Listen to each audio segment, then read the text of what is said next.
Hi guys, just want to do a quick review of the Polygon Mt Bromo N8. This is the bike. It's a long overdue review that I should have done earlier, but just didn't have a chance, so here it is.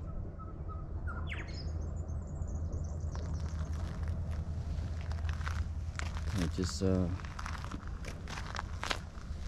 quick look of the bike, as you have already seen it in many YouTube and reviews online. It has Fox 38,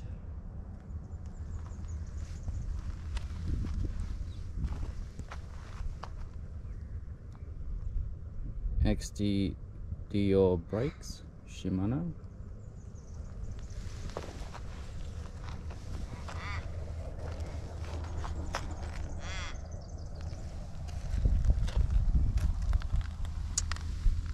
EP8 motor,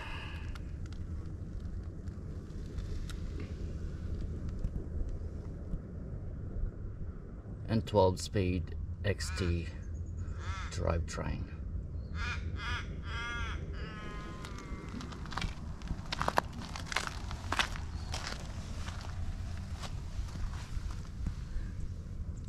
Dior XT brakes as well.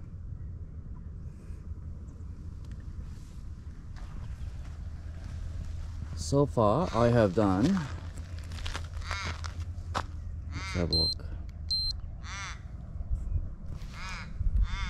1,286 kilometers on this one. So I have received this back in middle of June, ridden it for a month and a half, then we went on lockdown from August to late October, so I haven't really ridden it most of its life that I have received it, but I had been riding for almost maybe minimum 3 times a week.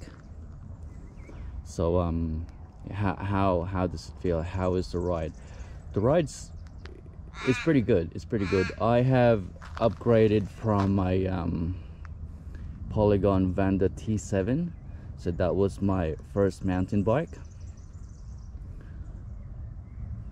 when I got into the hobby back in March, late Feb, and then after a few shuttles and a few trips to Mount Buller, I decided to go for something more capable and something I could do more session with, as when I ride I'm a bit limited in time. I cannot ride for a full day, maybe 4-hour tops, mainly in the morning due to having kids, so I have to split my time as well. Hence I have decided to get an e-bike. This bike have served me well. As you can see, it's been through a lot. You know, I've got scratched handlebars, brakes, you know, the body of it, lots of scratches. Stanchions are good.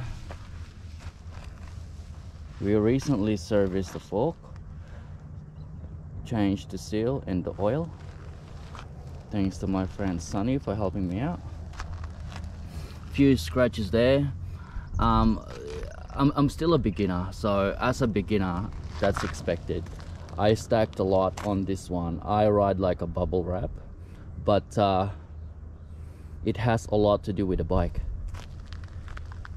The bike is very capable, very forgiving, especially for a beginner like me to just progress. So coming from the Polygon Mt T7, it's a night and day difference with this one, with the Fox 38 and float X2 rear shock. It's made a lot of difference in terms of rocks, mini drops, rock gardens. You just feel more planted, and because of the weight of the bike, it's more stable. The only problem I have with it is carrying it on the bike rack. Apart from that, as soon as I put it down on the ground, turn it on, you ride it as a normal bike, and it's even better on an uphill. Here at Youyang's, Melbourne, Australia, I can go down maybe, I don't know, 3 minutes and 20 on a crazy descent, but on an uphill back up here to get to ride again, it's actually quicker. So it's 4 seconds quicker, so I can climb from the bottom to up here for 3 minutes and 18 seconds. So, you know, roughly 6 seconds difference. So uphill is actually quicker than me going down. Obviously it might change over time, but at this stage I can actually climb quicker than descending. Yeah, the bike is pretty good. It came in a box. All I had to put on was the handlebar, obviously the wheels, and then the dropper post. The only thing I have added to it is this one here. I got off eBay. Due to the review, you get a lot of sand that goes inside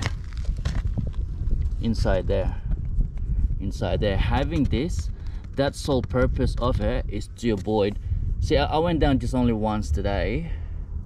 I haven't been through a lot of runs. I could usually do around 14 laps on this bike until it turns red on the battery. A lot of gunk could get in there, especially if it's a muddy day or on a dry day like this, it's sandy. It'll come off, but sometimes, you know, you just don't want anything in there because it just gets caught. So having this, you know, mud guard, that's all purpose of it is to guard it. I should have actually put some tapes in there so it doesn't scratch it, but it scratches. It's a bike meant to be scratched. I know I have to ride wrap it like most people do, but I know nothing about bikes.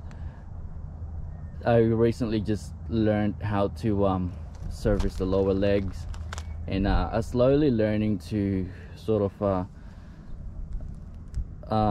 remove the wheels, you know, take off some of this, just play around with it, clean it up. Yeah, but at this stage I'm pretty much clueless when it comes to maintaining a bike. I know how to clean the drivetrain, just brush it and wash it, but apart from that, I like this part here. I didn't notice it until someone actually mentioned, oh, you don't have any protection on this. It's probably because it doesn't really hit, the chain doesn't hit it. It doesn't hit this, you know, it's impossible for it to hit. Even at the bottom here,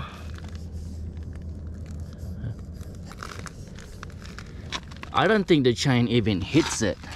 I mean, my chain, it has, as you can see, I've hit my chain ring on the rocks more than a few times. This is on my, I remember this one. The first ride, actually second ride, I went up here, massive stack on that one. It's just because it gives you so much confidence. The bike gives you so much confidence that you're taking on maybe kickers or jumps that you're not supposed to, because, you know, you're having such a good time with a bike. You're riding so well that you think you could do it, but you really can't. So I try to remind myself now not to do so much. So just to take it easy, enjoy the ride, have fun with it, and it's very capable, very capable bike. And mind you, I didn't know how to, you know, properly look after the fork. So when we service it at 1,200 kilometers, surprisingly, the foam is not even degrading. It's just the oil is a little bit dirty. It's not completely black, but you know, it's stained black. The foam is obviously stained, you know, dark grayish, but it's not severely black. And the seals are still in pretty good condition. I just thought I would service it because it's 1,200 kilometers already and it might need a service, but looking at what it is, it seems like it could have done another 500 k's. But well, I bought a little bottle of oil and that should last me, you know, a long time. And I could probably even change the oil every 500 k's on this one, since I have so much of it, and just leave the seals. But yeah, so that's the bike. Very capable bike. I would highly recommend it if you're on a budget. It gets the job done. As per the battery, people are worrying, oh, you know, you only have 500 watts battery on this one. Do you run out of battery? I seriously run out of legs before I run out of battery. I mean, 14 laps on a black run over a 1k descent, for 14 times, it's more than enough. You still obviously have to pedal up. You still have to pedal uphill, but I'm mostly just